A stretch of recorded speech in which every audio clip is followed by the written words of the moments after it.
देखो क्वेश्चन क्या है, mention the steps to curb environment degradation, मतलब अपने को एनवायरनमेंट को कैसे हम पॉल्यूशन से रोक सकते हैं उसके स्टेप्स लिखने हैं इसमें। ठीक, तो पहला स्टेप क्या है, steps to curb environment degradation. First बोला है the industries are the pillars of national economy, मतलब जो इंडस्ट्रीज होती है वो नेशनल इकोनॉमी के पिलर्स है। पिलर्स मतलब कोई भी देश है, उसका देश का मतलब इकोनॉमी रन करने के लिए इंडस्ट्रीज होती है। इंडस्ट्रीज चलती है तो ही उसका देश चलता है, बराबर। देश should be develop to solve several problems of the country, sorry, मतलब वो जो भी मतलब इंडस्ट्रीज होती है वो चलती है तो उसका मेन काम क्या होता है, कंट्री का कुछ भी प्रॉब्लम सॉल्व करना, मतलब जैसा जो भी चीज़ या गुड्स चाहिए उसको बना के और उसको प्रॉब्लम सॉल्व करके देना। जैसे अभी नासा सैटेलाइट्स बनाती है, देखते हो एग्जांपल के रूप में, जैसे फैक्ट्रीज कपड़े बनाती हैं, बाकी सब चीनीज़ बनाती, शक्कर बनाते हैं, देखते हो ना, वैसे। ठीक, the country should develop the industries in such a way that industries progress and development should not cause much harm to the environment. बोल रहा है कि कंट्री है, कोई भी इंडस्ट्री डेवलपमेंट में अगर कुछ भी बना रही है तो बनाते समय उसको ये भी ध्यान रखना चाहिए कि वो एनवायरनमेंट को हार्म ना करें, समझ में। मिनिमम एनवायरनमेंट मतलब मिनिमम से मिनिमम वेस्ट निकलना चाहिए, पॉल्यूशन कम होना चाहिए एकदम। ठीक, तो दूसरा point, the amount of pollution and quality of pollution can be reduced with proper planning methods and equipments. और अगर कोई कंपनी, कोई भी फैक्ट्री अगर कुछ पोल्यूशन अगर रिलीज भी करती है तो उसका जो अमाउंट रहता है, अमाउंट ऑफ पोल्यूशन जो रहता है और उसका क्वालिटी ऑफ जो पोल्यूशन है उसको एकदम रिड्यूस करना चाहिए और उसको एकदम प्रॉपर प्लानिंग से उसको छोड़ना चाहिए। जैसे नदी में अगर गंदा पानी छोड़ रहे हैं तो उसको फिल्टर करके छोड़ना चाहिए, एग्जाम्पल के स्वरूप में। और धुआं जैसे जो धुआं कंपनी छूटता है उसका भी डायरेक्ट नहीं छोड़ देना, उसको पहले क्लीन करके तब छोड़ना जाता है, समझ में।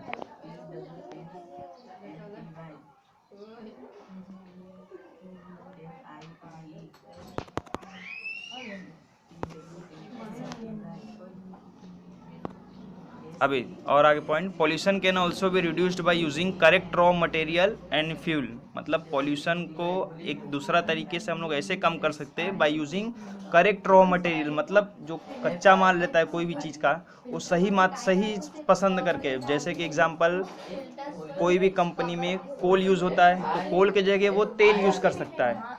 क्यों? क्योंकि कोल के जगह जानते हो धुआं देता है, कोल यूज़ होगा तो धुआं निकलेगा, बराबर, और फ्यूल यूज़ होगा तो धुआं नहीं निकलेगा। ठीक, the air pollution can be controlled by using filter, scrubber, precipitator etcetera.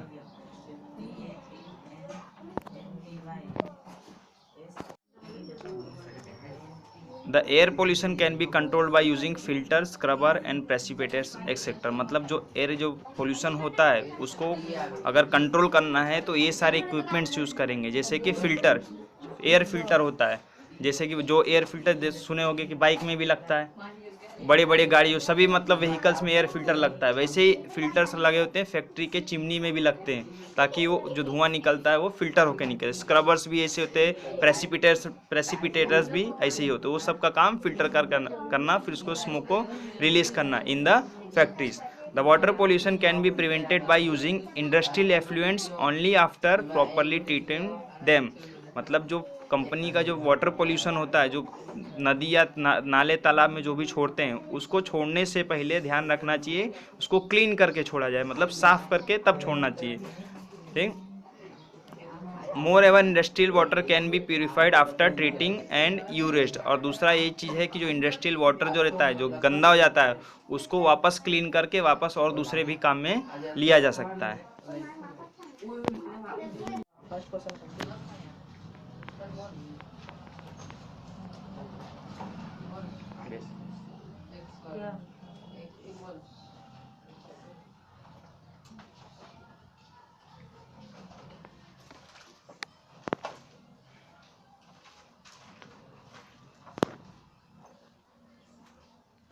चलो second question, describe the classification of industries, मतलब इंडस्ट्रीज का क्लासिफिकेशन करना है। क्लासिफिकेशन मतलब समझते हैं ना, क्लासिफिकेशन मतलब उसका वर्गीकरण।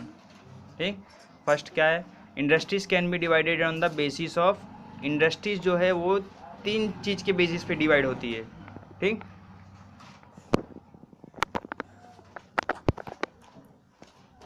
फर्स्ट तो human labour, second ownership and third source of raw material. तो फर्स्ट ह्यूमन लेबर क्या होता है?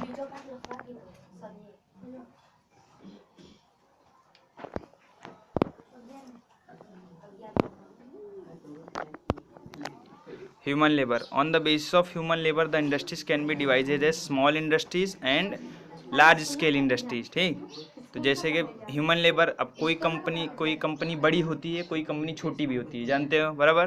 तो उसके हिसाब से वो अपने लेबर्स को हायर करते हैं, मतलब लेबर्स मतलब नौकर जो वर्कर्स रहते हैं उनको रखते हैं। अब बड़ी कंपनी है तो ज़्यादा वर्कर्स रखेंगे, छोटी कंपनी तो कम वर्कर्स रखेंगे, वही यहाँ लिखा है। On the basis of human labour the industries can be divided as small scale industry and large scale industry. Small scale industry मतलब छोटे कारखाने, हिंदी में उसको बोलते हैं, और बड़ी लार्ज स्केल इंडस्ट्री मतलब बड़े कारखाने, बड़े कंपनी, समझ में। अब सेकंड है लार्ज स्केल इंडस्ट्री क्या होती है? An industry which employs a very large number of people is known as large scale industry. मतलब ऐसी इंडस्ट्री जो बहुत ज़्यादा लोग को हायर करती है, बहुत ज़्यादा लोग को एम्प्लॉय करती है, बहुत ज़्यादा लोग को काम देती है और अपने काम पे रखती है, उसको बोलते हैं large scale industry. For example cotton textile industry, जैसे कि एग्जांपल कॉटन टेक्सटाइल, क्योंकि जितने भी कपड़े, कॉटन के कपड़े वाले कंपनी जितने भी होते हैं सब बड़े ही होते हैं, उनका यहाँ काम ज़्यादा रहता है, इसलिए वो ज़्यादा लोग को हायर करते हैं।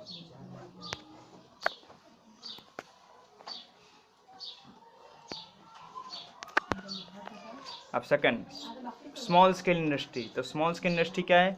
Industry which is generally owned by individual and which employs very less people is known as small industry. मतलब बोला industry which is generally owned by individual, मतलब ऐसी कंपनियां जो छोटे स्मॉल पे होती, मतलब छोटे काम पे चलती, ज़्यादा मतलब बड़े पे नहीं काम करती, छोटे छोटे लेवल पे काम करती। Owned by individual and which employs very less people, और जो थोड़े ही लोग को काम पे रखती है, जैसे मान लो 50 लोग 100 लोग ऐसे। ठीक, जैसे अपने आजू बाजू कोई शहर में कोई जगह पे देखोगे कोई छोटे छोटी कंपनियां होती है, जैसे अब यहाँ कोई गोला बनाते हैं, कोई मकाई का पैकिंग करके बेचते हैं, देखते हो ना, वो सब स्मॉल स्केल इंडस्ट्री। ठीक, for example readymade garment unit, जैसे रेडीमेड गारमेंट जो छोटे छोटे मतलब हार, नेकलेस, कान के सब बनाते हैं ना, उनको बोलते हैं। और दूसरा डेयरी इंडस्ट्री। डेयरी इंडस्ट्री जैसे कि छोटे कोई दूध का बिजनेस भी करते हैं, वो सब स्मॉल स्केल इंडस्ट्री में आते हैं, क्योंकि उनके यहाँ पे लोग कम काम करते हैं और उसको स्मॉल स्केल इंडस्ट्री बोलते हैं। ठीक, अब दूसरा पॉइंट बी ऑनरशिप। ऑनरशिप मतलब जो खुद का, मतलब ऑनरशिप मतलब जिसका है वो, ऐसा मतलब वो खुद का प्राइवेट, जो खुद काम दूसरे को करके दे, ऐसा। अब industries can B private, public, collaborative and cooperative. Industries जो है वो प्राइवेट भी हो सकती है, पब्लिक भी हो सकती है, कोलैबोरेटिव एंड कोऑपरेटिव होती है। प्राइवेट मतलब जो खुद का करती है, पब्लिक मतलब दूसरे के लिए, कोलैबोरेटिव मतलब जो आपस में दो लोग मिलकर कुछ कॉपरेट, और कोऑपरेटिव मतलब दूसरे के लिए जो करने वाले होते हैं। ठीक, अब सी तीसरा क्या है? Source of raw material. Source of raw material मतलब जो इंडस्ट्री है कुछ अगर बना रही है तो उसका रॉ मटेरियल कहाँ से आ रहा है, सोर्स क्या है उसका रॉ मटेरियल। रॉ मटेरियल मतलब कच्चा माल, कुछ भी बनाने के लिए सबके लिए कच्चा माल चाहिए रहता है, जानते हो बराबर।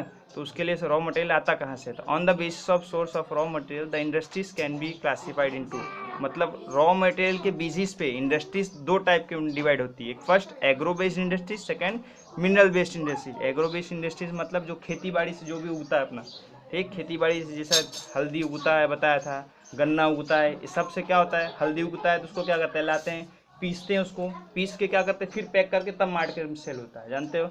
ऐसे गन्ना उगाते हैं पहले, फिर उसको क्या करते हैं, पक जाता है, उसको काटते हैं, काट के चीनी मिल को ला के उसको देते हैं, और उसके बाद फिर बाद में वो शक्कर बन के हमारे घर पे दुकान से हम लोग लाते हैं, बराबर। और दूसरा mineral based industry. Mineral based मतलब बहुत सारे तेल वाले ज़्यादा करके आते हैं मिनरल बेस्ड में, जैसे कि खाने वाला तेल जितना भी होता है सारा मिनरल से आता है। जैसे कि अब सींग उगा तो सींग को क्या किए, इसमें से तेल निकालते हैं, ठीक, और दूसरे भी बहुत सारे, जैसे राई का हुआ, राई का भी बहुत सारा निकालते हैं, ठीक।